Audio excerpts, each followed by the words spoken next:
Ya estamos de regreso, saludo con muchísimo gusto a nuestro compañero y amigo Juan María Nadeja, analista. ¿Qué vamos a platicar hoy, Juanma? ¿Cómo estás? Hola Jimena, ¿qué tal? Un gusto saludar a la audiencia de Mega Noticias TVC. Fíjate que el pasado fin de semana, en concreto el día 25, se dio a conocer un dato que yo no lo he visto con la difusión que le corresponde.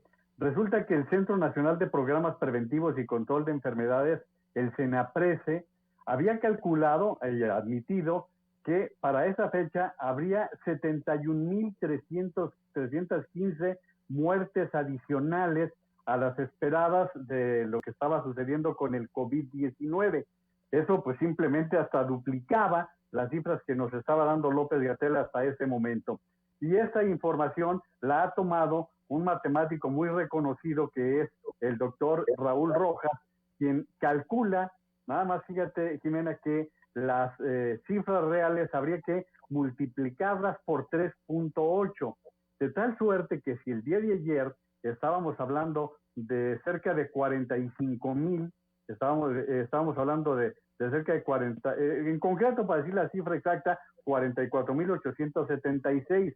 Bueno, pues si hablamos de cifras reales, entonces serían 170,528 muertos a causa del COVID.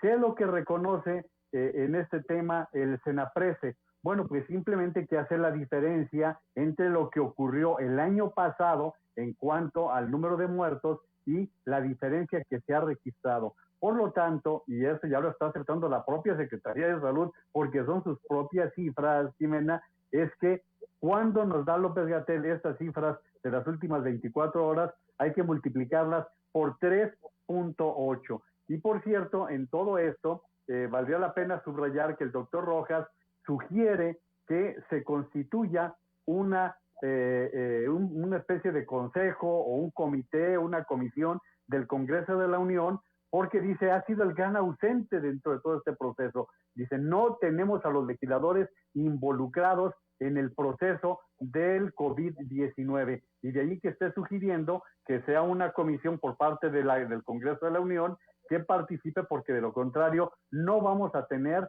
las cifras reales. Y esto, pues como ustedes saben, es fundamental para tomar decisiones de cualquier tipo y que nos hacen ver también cómo las cifras que hasta ahora nos ha dado a conocer López-Gatell, como ya nos sospechábamos, porque desde hace algunas semanas, por ejemplo, la revista Nexos había dado algunas advertencias de que nada más en Ciudad de México el número de muertos habría que multiplicarlo por 3 por el subregistro que habían localizado con las actas de defunción. Y fíjate que esa cifra que da el CENAPRESE únicamente es en 20 estados de la República, no es ni siquiera en las 32 entidades federativas, sino que en 20 harían falta 12 estados que no son cubiertos en este reporte, y allí viven cerca de 40 millones de mexicanos. Así que tienes allí, y nuestra audiencia tiene un dato que la verdad no entiendo por qué se ha minimizado cuando pues surgió de una fuente oficial, Jimena. Así es, aquí el dato que esperaban de marzo a finales de junio, 130,700 defunciones en estos 20 estados que tú comentas, pero que sumaron 202,000, es decir, 71,300 más de lo previsto. Aquí lo importante sería ver, pues, ¿qué va a decir la autoridad al respecto? Como tú comentas, pues ya han reconocido que existe sí este subregistro, pero ¿qué se va a hacer al respecto? Y también me parece sumamente importante que los legisladores se involucren de una vez por todas en estos temas, pues que atañen a todos los mexicanos. Sí, es que eso es básico, primero que tengamos cifras reales, cifras concretas, porque tenemos desde el 19 de abril escuchando al presidente de la República que ya se domó la línea, que ya logramos frenar, y mira, estamos ya terminando julio y sigue creciendo la curva, sigue sin aplanarse, sin llegar a esa dichosa meseta, mientras otros países ya tienen un rebrote, nosotros seguimos en el primero y con esta serie de datos que realmente es fundamental y destacar. Pero bueno, eso es por lo que toca al COVID, que bueno, ya sabemos también las otras controversias que se han dado, y que poco a poco se irán tomando en consideración, como el uso de la mascarilla. Pero el otro gran tema, que es parte del circo en el que nos encontramos inmersos, es lo que está pasando en este momento con el caso Lozoya, que como tú sabes, Jimena, el día de ayer pues fue para hablar concretamente, primero para presentarlo por parte de la Fiscalía General de la República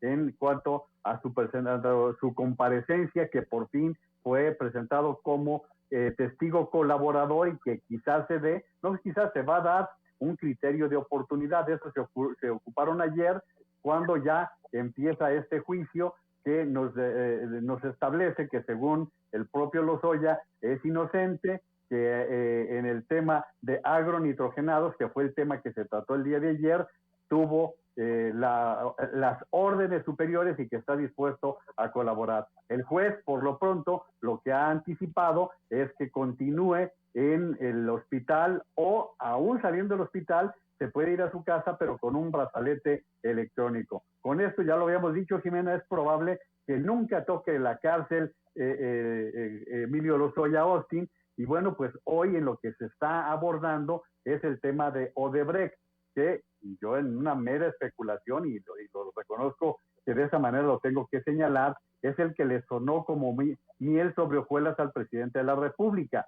Odebrecht es una de las principales constructoras en el mundo, de origen brasileño, y llegado un momento cuando fue descubierto todo ese lazo que se descubrió en Brasil, empezaron a reconocer cómo habían sobornado gobiernos por todo el continente, tanto así, Jimena, que por ejemplo en Perú cayeron 3 presidentes, uno de ellos, Alan García, incluso se suicidó después de que estos señalamientos se estaban presentando. Inclusive el mismísimo Luis Ignacio Lula da Silva cayó en la cárcel, señalado por haber recibido dinero para la adquisición de un departamento en Brasil. Todo esto sucedió durante el sexenio de Peña Nieto, solamente en 2 países no se investigó en todo el continente, que fueron Venezuela y México, mientras que Odebrecht, a través de su máximo dirigente, Marcelo Odebrecht, habría informado que le dio dinero prácticamente a todos los gobiernos del continente, entre ellos México. Pero, como ya decíamos el día de ayer, el tema de apoyo para la campaña de Peña Nieto ya prácticamente feneció. Por lo tanto, el tema Odebrecht en materia electoral ya no será una acusación, a menos de que salgan algunas otras novedades, pero pues de cualquier manera nadie debe ser juzgado 2 veces por un mismo delito. En este caso, Odebrecht está siendo el tema por presuntos sobornos para adquirir la construcción o el desarrollo de algunas obras. Pero lo que te decía, lo que le sonó muy bien al presidente de la República es que Lozoya habría dicho que no solamente tiene constancia de elementos del gobierno de Peña Nieto, sino que también de elementos del gobierno de Felipe Calderón. De ahí que se vino toda aquella especulación en la cual se involucran gobernadores, exlegisladores, la versión inclusive de que se le habrían mandado 6 millones de pesos a Ricardo Anaya, el ex candidato presidencial del PAN, cosa que desmintió el propio Ricardo Anaya. Y bueno, por lo pronto, desde este momento, también Emilio Lozoya se declaró en ese caso no culpable, y dice que fue presionado y que va a señalar a los responsables. En las condiciones en que se encuentra, pues puede señalar a quien sea, pero aquí las ventajas que tiene él, Jimena, es que hay que decirlo, que toda esta situación le da ventajas de que quizás nunca pise la cárcel, y cómo el criterio de oportunidad consiste en que mientras él dé información de personas que tenían un nivel superior a la jerarquía que él ocupaba, pues entonces se está cumpliendo con todo esto. Lo cierto es que el caso Lozoya cada vez nos da más circo en todo esto, Jimena. Fíjate, Juan María, lo comentabas tú, en otros países ha habido ya expresidentes que son encarcelados, ha habido castigos, ha habido justicia, ha habido sanciones. Sin embargo, pues vemos aquí en México uno de los principales señalados podría, lo acabas de comentar, no pisar la cárcel. El día de ayer se le da este dispositivo de rastreo, no pisa la prisión, no pisa la cárcel. Yo considero, y creo ya lo había comentado en otra ocasión, que es un tema también que viene con el año electoral, las próximas elecciones. El próximo año hay elecciones, la bandera del actual gobierno pues fue combatir la corrupción. Este sería un claro ejemplo de combatirla. Sin embargo, estamos viendo que pues hay muchas cosas a modo. Pues fíjate, nada más, pongámoslo como un tema que llama mucho la atención, Jimena, fíjate, el propio juez les hizo saber que no sabía por qué razón no se estaba tomando en consideración el nivel de responsabilidad que tenía el propio Emilio Lozoya como director de Petróleos Mexicanos, cosa que no estuvo considerado por parte de la propia Fiscalía. En materia de atribución indebida de funciones. Y eso te lo llevo porque, fíjate, curiosamente, por el mismo caso, está en prisión en Santa Marta, Catitla, la ex secretaria Rosario Robles. Y ella, que solamente ella fue voluntariamente, ni siquiera huyó y se le detuvo y sigue presa sin que tenga las facilidades que se le han dado a Lozoya. Todo esto suena muy raro, suena muy extraño y como tú comentas, pues todo es con miras a las próximas elecciones. Es decir, este caso de Emilio Lozoya es muy probable que entre en un receso y que continúe por allá por octubre, que más adelante, y que esté dando margen para que se siga manejando el tema de la corrupción que quiere seguir utilizando el presidente de la República, que allí es otra irregularidad. Otra vez está dando información que no le compete, Jimena. Estamos hablando del responsable del Ejecutivo invadiendo los terrenos del Judicial. Mira, el día de ayer recordarás que comentamos que el presidente de la República aseguró que la empresa que está ahora con una alianza con Altos Hornos de México estaba dispuesta a pagar $200 millones porque según el presidente era un diferencial de el negocio sucio que se había hecho. Bueno, pues Villacero hoy a través de una fuente está revelando que es mentira.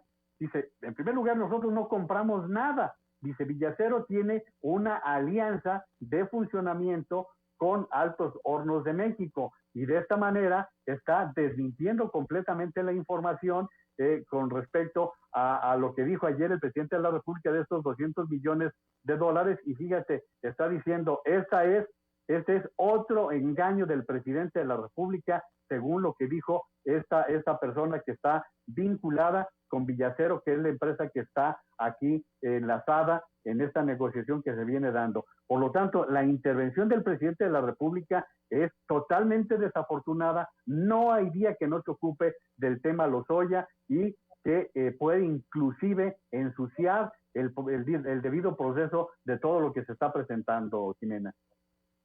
Estaremos dando seguimiento, Juan María, si me permite la expresión, de esta telenovela que continúa el día de hoy. Más tarde en los espacios informativos de Meganoticias estaremos dando detalles.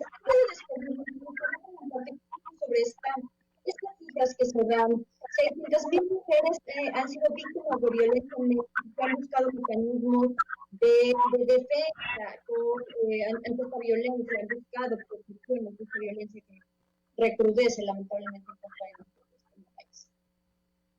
Y mira, ahora que estás abordando este tema, hoy la secretaria de Gobernación, Olga Sánchez Cordero, estuvo en la mañanera y ella aseguró que la violencia contra las mujeres aumentó un 45.8% en los primeros 6 meses del año, esto en comparación con el mismo periodo del año pasado.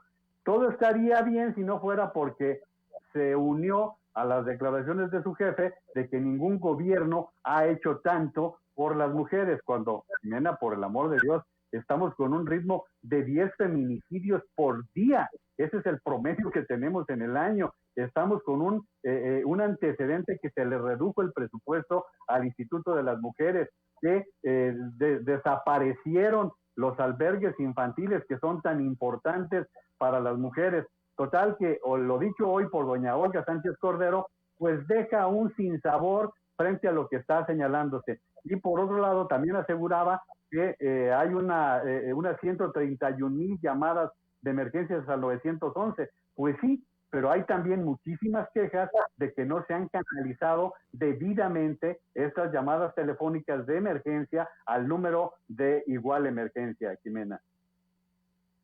Sí, y sabes a mí que me hizo un poco de ruido esta mañana en la que en repetidas ocasiones fueron cuestionados los funcionarios sobre el recurso que se destina específicamente para el combate de la violencia de género, para la atención de las víctimas de violencia de género. Y ante esta pregunta la única respuesta es sí, estamos destinando recursos a los pobres, estamos apoyando, pero nunca se ha hablado de una cifra real de cuánto se está destinando. En contraparte se habla del recorte para las alertas de género, para los estados que tienen alerta de género en nuestro país. Así es, y bueno, pasando a cosas que de veras no sé qué tan oportunas sean, fíjate, estamos hablando de que en otros países están cancelaciones tan importantes como pudiera ser en Francia el desfile militar del propio país, o pudiéramos hablar, por ejemplo, que en Estados Unidos también ya se están anunciando suspensiones de marchas y de algunos eventos importantes. Hoy el presidente de la República anuncia que habrá grito y que habrá desfile. O sea, el 15 de septiembre él va a dar el grito y también habrá desfile. Lo que dejó volando es que no se sabe si habrá asistentes en estas dos manifestaciones que son importantes. No me imagino al presidente solo en el Zócalo capitalino viendo desfilar a los militares, que como suele suceder los días 16 de septiembre, pero hoy así lo está anunciando. Y al mismo tiempo quiero comentarte que pues hay prioridades, Jimena. No tenemos medicinas para los niños con cáncer, pero ya se inauguró la escuela de béisbol de Texcoco, esto con 70 millones de pesos de inversión de parte del gobierno federal, para que veas que sí tenemos prioridades en el gobierno de Andrés Manuel López Obrador. Y mira que me encanta el béisbol, Esas prioridades son las del gobierno federal. Juan María, muchísimas gracias. Al contrario, aquí estaremos mañana. Que estés muy bien, Jimena. Nos saludamos el día de mañana. Muchísimas gracias. Es momento de despedirnos, es momento de